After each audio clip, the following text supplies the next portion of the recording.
Alright, so hey guys, welcome back to another video. Hope you guys are all doing well. Today we're going to be doing another tier list. I haven't done one of these in a little while, but today we're going to be doing the Intel CPUs. So we're doing everything dating back from 2017 all the way up to the current generation, 2021. So this is going to be the 11th gen, and this is going to be all the way back to the 8th gen of CPUs. And what we're going to be doing is I'm going to be giving my opinions and my thoughts on these particular CPUs when they came out and what they actually mean in today's market, and kind of be placing them accordingly to what I personally think that they are valued within this particular tier list. Now I know a lot of you guys are probably saying like this is not all of the Intel CPUs, because there are a bunch of different designations. I mean, just within the 10th generation of Core i5s, there's the 10400F, there's the 10600K, the 10600KF. There's a bunch of different Core i5s, but the main reason I'm just consolidating these down to just the individual Core i9, Core i7, Core i5, and Core i3 for all of them, are just all the ones that have them, because again, this one does not have a Core i9 and this one does not have a Core i3 model. So basically what's going to happen is I'm just going to talk about them in general, because when it comes down to it in terms of performance and in terms of pricing, if you buy like the 10700KF, sure, it's probably one of the higher tier versions of it. It's going to give you a little bit better performance, but it is going to cost a little bit more, and it's pretty much just user preference what they like the most. Some people don't really care about overclocking, so they'll spend less on that particular i7, but in general, most of the i7s are around the same exact chip, except you just have different versions that maybe clock higher. Maybe ones that can overclock, some that have integrated graphics, and some don't. So there's a little bit of variation, but in terms of just overall performance, you're going to see around the same thing. And then kind of the same thing with pricing. The pricing is going to be around the same for all the things within that particular generation of that i7. And again, I just have to give a disclaimer. These are my opinions, right? So when it comes down to it, I have my personal feelings towards how these things were launched, the climate that they were launched, and their overall value. Some of you guys might think differently than I do, which is perfectly fine. And if you do think differently, make sure to leave those down in the comment section below. Tell me what you think I could have changed. Tell me what things you think should go in different places. But again, I'm going to do my best to try to explain the reasoning behind why I'm placing the particular parts that I am. And I'm also going to be talking about the hardware and stuff like that and general performance of these things before I do place them, so you guys can kind of get an understanding of the actual product itself and why I'm placing it where it is. And right before we get into the video, guys, I have to remind you that if you do end up enjoying, to make sure to leave a like on the video. Really helps me out as a content creator. And if you want to see more videos just talking about this kind of stuff, talking about buying decisions, the hardware market, or just PC reviews in general, make sure to hit that subscribe button. It really helps me out as well. Alright, so the way we're going to start this is going to be in chronological order. So we're going to start at 2017 with the Core i3, and we're going to kind of work our way up. So we're going to start with the Core i3s. For all of them are just, I guess, the lowest tier SKUs. We'll kind of work our way up. So this is going to be the Core i3 series from the 8000 generation. So this is going to be the 8th generation of Intel CPUs within the Core lineup. And this one basically just had 4 cores, 4 threads, which was a pretty decent increase from the previous generation.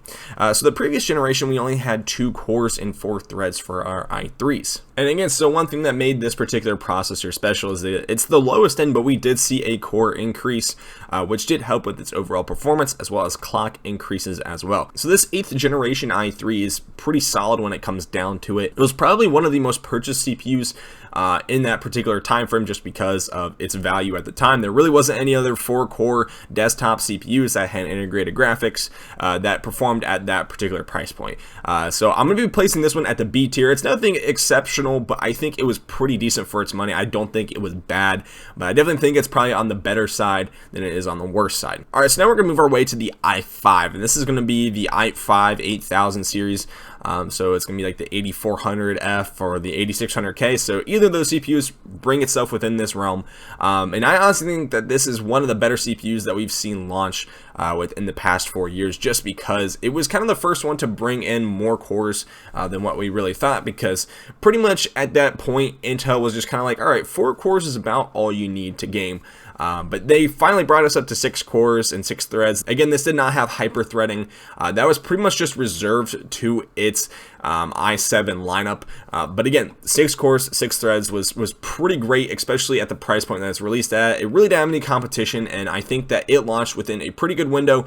So we're going to put this one actually in the B tier along with this i3, because I think that most people who were buying either of these two CPUs at the time were pretty stoked about it. But again, it wasn't wasn't anything crazy, and it wasn't anything terrible. I think that when it came to just improvements generation over generation, it was pretty good. It was expected, and I think that, yeah, it was a pretty decent way to set up. So when it comes to the 8700K or the 8700, I think that this one is probably one of the best CPUs that they've came out with in a long time. This thing has 6 cores and 12 threads, and again, this was back in 2017. We really didn't have 6-core 12-thread CPUs around here, and in terms of its performance in games, it was absolutely amazing. You could overclock this thing to 5 gigahertz if you really wanted to. Again, you would have to have the K designation of this particular CPU, and then you also had that 12 threads, which was crazy for just a desktop consumer chip. 12 threads was a lot to do video editing and streaming and stuff like that, so a lot of people really love the CPU. I know a lot of people are still rocking this CPU today, so I think it definitely well deserves its spot in the A category. Again, I think it was great at the time. It wasn't anything that blew my mind away, which is pretty much why it's not in the S tier. But again, I definitely think that the 8700K was probably one of, if not the best CPUs that Intel launched in that particular time frame. All right, so now we're gonna move our way to the 9th generation, and you guys are gonna see a lot of different similarities between this one and the 8th gen, just because this was pretty much just a refresh of this generation. There wasn't really any differences, but my personal perception of this generation is a lot worse than it is of the 8th gen, and that's just because you're asking basically for around the same pricing that these particular parts launched for without much of a performance improvement. So this i3, I honestly think, is probably about a D tier. You really didn't see much improvement from this i3 9100 or the 9300.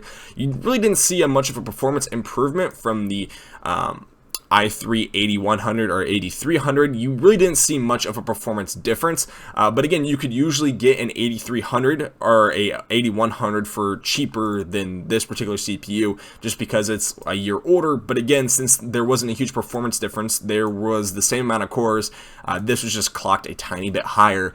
I really didn't think it was that good of a CPU. I honestly think that it was probably one of its worst generations that Intel has ever launched. And again, same thing with this i5. I don't think it was nearly as bad. I think that there actually was some pretty decent improvements with clock speed for this particular i5 generation, and it was a pretty widely purchased i5 generation as well.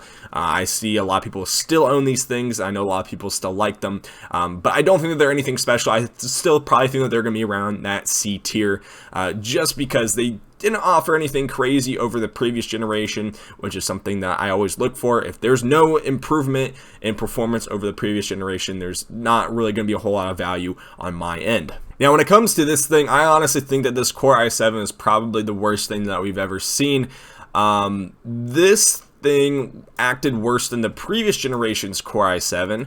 It had 8 cores, which was 2 cores more, but it did not have the hyper-threading that previous generations of Core i7s always had. Core i7s always had hyper-threading, but since this one only has 8 cores, you couldn't get that, right? It said 8 cores and 8 threads, while this thing had 16 cores and 12 threads. So this CPU, even though it's a year older and it has 2 less cores, it still had 4 more threads, which would actually let it beat this next generation of Core i7s in a lot of multi-threaded performance tasks. So honestly, this thing is an absolute F tier. Probably one of the worst CPUs that I think Intel has launched in a very, very long time, and I really hope that they don't come back with that trend, but we'll kind of see that happen again up here. Alright, so the Core i9 9900K. So this is the first desktop i9 that we've ever had before. It's the first time they ever launched one. This had 8 cores, 16 threads with 5 gigahertz boost clock, which was pretty crazy, but it was also very expensive. And something else they have to remind you guys that in this 2018 period was kind of when we started seeing Ryzen make its debut. I think the Ryzen first gen has already come out, and we started seeing some Zen Plus, so that's the Ryzen 2000 series. So when it came down to it, I honestly think that this was kind of competing against the 2700X, which this one did beat out, but it was a lot more expensive. So in all honesty, I think people really enjoyed this CPU in terms of its overall performance. The price on it was kind of crazy. If you could afford it, I'm sure you liked it at the time, but as of right now, it's still, I don't think it's anything crazy. So I'm just going to throw it in the B tier. I don't think it was anything great. I don't think it was anything terrible, but I definitely think in terms of perception and in terms of price to performance, it was definitely worse than the 8700K. All right, now we're going to be moving our way on to the 10th generation. All right, so we're gonna be starting with the Core i3. This is gonna be like the 10100, 10300, that kind of range. And these particular CPUs I liked a lot.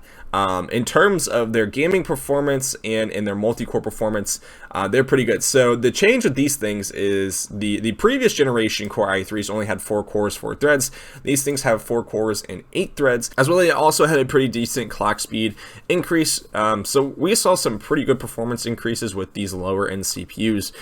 So I'm going to definitely throw this one in an A tier, because in terms of people looking for the CPU on a budget, this thing was costing around $100, and for just regular gaming rigs, this was probably the go-to for most people, and the thing that I suggested to a lot of people as well. Now, when it comes to this particular generation of Core i5s, I honestly love this thing. So the Core i5 series from this is the 10400F, 10600K. Like, these CPUs were absolutely phenomenal. You get these things for $150. You got 6 cores, 12 threads, and they pretty much rivaled what AMD had out there at the time, except for much less money. And that's really good, because you're competing things with like the 3600, which was, again, one of the best selling CPUs from AMD that was still selling for $200, while this thing was around $50 less. And you could get integrated graphics with this thing, as well as around the same performance, if not better, in some scenarios with these particular CPUs. So I definitely think that they're an S tier CPU. Again, I think that anybody who has one of these right now or is going to get one in the future is definitely going to be happy with its performance. I love using them. I've used them before. Again, one of my favorite CPUs out there that Intel has released. All right, now the Core i7 10700K or 10700, whatever you want to call it. These Core i7s I think were good, but it was pretty much just an expected increase. It was just basically a Core i9.